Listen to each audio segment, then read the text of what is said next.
Guzman, nawala ang wedding ring habang nasa eroplano, pero may nakakatuwang twist. Isang wedding anniversary trip sana na puno ng kilig at masasayang memories ang biyahe ni Ye Guzman at Shera Diaz papuntang Finland. Pero habang nasa eroplano, biglang napalitan ng matinding kaba ang excitement ng award-winning kapuso actor. Ang dahilan? Nawala ang wedding ring ni Guzman. Tama ang narinig ninyo. Habang nasa biyahe papuntang Finland, biglang napansin ni na wala na sa kanyang daliri ang singsing na simbolo ng kanilang pagsasama. At ang mas nakakakaba pa, hindi lang basta ordinaryong singsing ang nawawala, wedding ring iyon, at malapit na malapit pa naman ang kanilang first wedding anniversary. Pero mga kachika, huwag muna kayong kabahan. Dahil ang kwentong ito ay may nakakatuwang twist, sa huli, natagpuan din ang nawawalang singsing, at ang taong nakahanap nito ay walang iba kundi ang kanyang misis na si Shera Diaz. Paano nga ba nawala ang singsing, saan ito napunta? At paano ito nakita sa loob ng eroplano? Hello mga kachika! Welcome back sa ating Star Pulse U. Kung bago ka pa lang dito, huwag kalimutang mag-subscribe, like ang video, at click ang notification bell para updated ka sa mga bagong kwento at balita tungkol sa ating mga paboritong artista. At ngayon, pag-usapan natin ang nangyari kina Ye Guzman at Shera Diaz habang nasa biyahe sila papuntang Finland. Yan ay anniversary trip ay biglang naging search mission. Ayon sa kwento ni Shera Diaz, ang pagpunta nila sa Finland ay bahagi ng kanilang wedding anniversary trip. Special trip ito para sa mag-asawa dahil ipinagdiriwang nila ang kanilang unang wedding anniversary. Isang taon na mula nang maging mag-asawa sina Ye at Shera. Kaya naman siguradong pinaghandaan nila ang kanilang biyahe, bagong destination, bagong memories, at syempre, pagkakataon para makapag-celebrate bilang mag-asawa. Pero habang nasa eroplano sila, biglang nagkaroon ng unexpected problem, at hindi ito tungkol sa delayed flight, nawawalang luggage, o problema sa passport. Wedding ring ang nawala. At para sa isang bagong kasal, alam nating hindi simpleng accessory lang ang wedding ring. May sentimental value ito, simbolo ito ng commitment, pagmamahalan, at pangakong binitiwan ng dalawang tao sa isa't isa. Kaya naman maiintindihan kung bakit agad kinabahan si nang mapansin niyang wala na ang kanyang singsing. Bakit niya inalis yung wedding ring?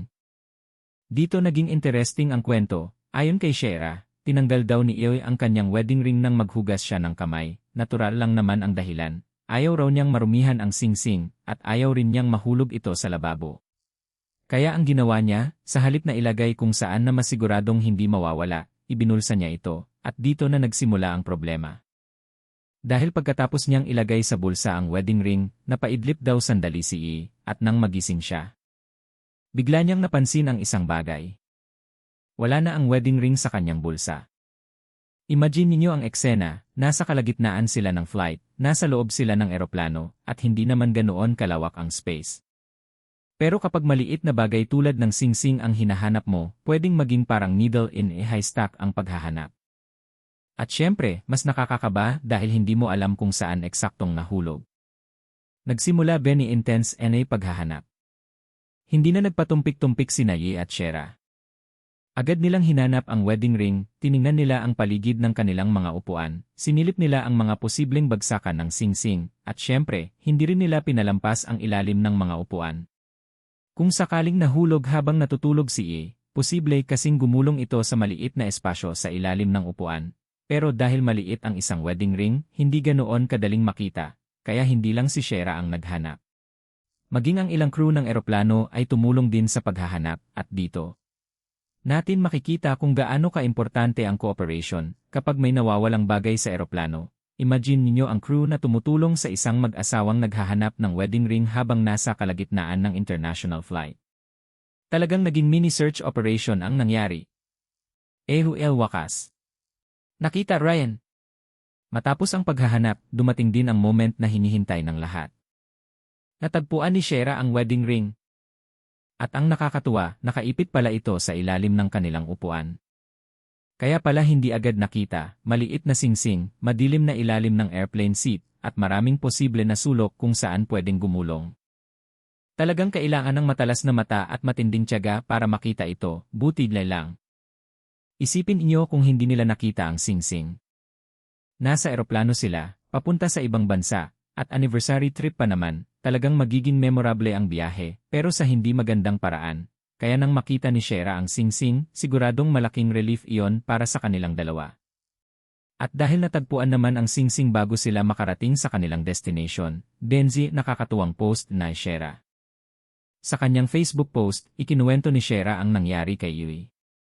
May caption pa itong, "May nawala sa plane. Hay nako ka talaga babae Guzman. Team Baba Married Life, thank you, Qatar Airways crew for your help." Dito pa lang, makikita na natin kahit kinabahan sila sa nangyari, nagawa pa rin nilang gawing funny memory ang experience. Tinawag pa niyang Baba si Ye. At syempre, may kasamang hashtag na Team Baba at Married Life. Talagang very married couple moment. Yung tipong sa una, panic mode. Anib naman kami. Sa video, sinabi rin ni Shera na 1 taon na silang mag-asawa. At dahil anniversary trip nga nila ang Finland getaway, mas naging dramatic ang pagkawala ng singsing. Parang sinabi ng universe, "Anniversary trip. Sige, bibigyan ko muna kayo ng konting challenge." Pero fortunately, happy ending naman. Nahanap ang wedding ring. Walang permanenteng nawala. Iyan nakakatuwang reaksyon ni Yui. Pagdating sa Finland, nag-post naman si I ng litrato kung saan ipinapakita niyang suot na ulit niya ang kanyang wedding ring. At makikita rin si Shera sa likuran. Parang subtle confirmation na. Okay na. Nahanap na. Safe na ang wedding ring. At honestly, magandang ending iyon sa buong drama. Mula sa panic sa eroplano hanggang sa successful recovery. Isang simple pero makabuluhang lesson. Kahit showbiz personality sina Yi at Shera, relatable pa rin ang nangyari sa kanila. Marami sa atin ang nakaranas ng magtanggal ng singsing, relo, earphones, susi, o kahit anong maliit na bagay at ilagay muna sa bulsa dahil akala natin safe. Tapos makalipas ang ilang minuto. Nasaan na? At doon na magsisimula ang panic. Ang magandang lesson dito. Kung may bagay na mahalaga at maliit, mas mabuting ilagay ito sa isang designated na lugar kaysa basta isuksok sa bulsa. Buti lang, magaling ya Shera dahil hanapan. At syempre, hindi kumpleto ang kwentong ito kung hindi natin babanggitin ang pinakaimportanteng karakter sa rescue mission. Si Shera Diaz. Ayon sa kanya, buti na lang magaling ako sa hanapan. At masasabi nating iyon ang tunay na plot twist. Kung hindi siya naging mapagmatsyag, baka mas tumagal pa ang paghahanap. Kung hindi nila nasilip ang ilalim ng upuan, baka lalo silang kinabahan. Isang anniversary hindi nila makakalimutan. Minsan, ang pinaka-memorable na travel experiences ay hindi naman iyong mga planadong event. Minsan, iyong mga unexpected moments ang nagiging kwentong paulit-ulit nating binabalikan. At siguradong isa na rito ang nangyari kina Yi at Shera. First wedding anniversary trip nila. Papuntang Finland. May magandang destination. May bagong memories. Pero bago sila tuluyang makapag-enjoy, may isang wedding ring munang nawala. At diyan nagtatapos ang kwento ng nawawalang wedding ring ni Guzman. Sa totoo lang, nakaka-relate tayo sa panic na naramdaman niya. Imagine mo, anniversary trip ninyo at biglang nawawala ang wedding ring mo habang nasa eroplano. Pero good thing, naging successful ang paghahanap. Nakita ito sa ilalim ng kanilang upuan, at nakatulong din ang airline crew sa paghahanap. Kaya sa huli, masasabi nating, happy anniversary indeed. At malaking credit din kay Shera, dahil kung hindi sa kanyang pagiging magaling sa hanapan, baka mas matagal pa bago nila nakita ang singsing.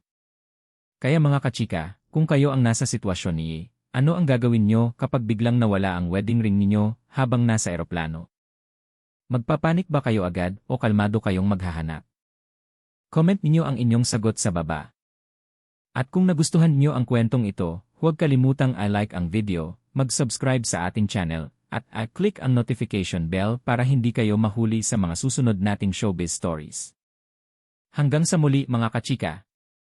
Ingat sa biyahe, alagaan ang inyong mga importanteng gamit, at higit sa lahat, huwag basta ilagay sa bulsa ang wedding ring.